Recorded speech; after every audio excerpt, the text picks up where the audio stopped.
રાજકોટમાં છેલ્લા કેટલાય સમયથી રોગચાળો વકર્યો છે કે જેમાં શરદી ઉધરસના કેસોમાં સતત વધારો જોવા મળી રહ્યો છે।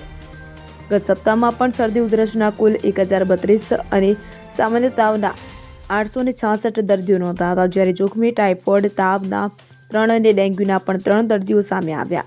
જો કે મેલેરિયા અને HMPV વાયરસના કોઈ કેસ નોંધાયા નથી। કુલ દર્દીઓની સંખ્યા 2054 થતાં આરોગ્ય વિભાગ સતર્ક બન્યું છે।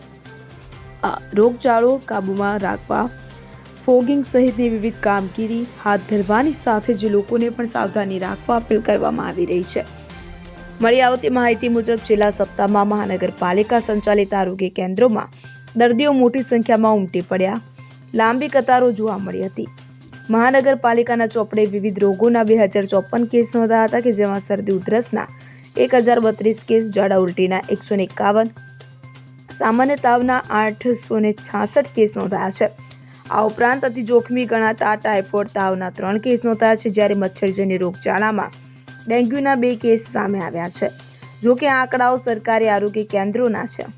ક્લિનિકોને ધ્યાનમાં રાખીએ તો કુલ દર્દીનો આંકડો 10,000 કરતાં વધુ હોવાની શક્યતા નકારી શકાય તેમ નથી। જો કે હજુ સુધી જોખમી HMPV વાયરસનો એક પણ કેસ સામે આવ્યો નથી।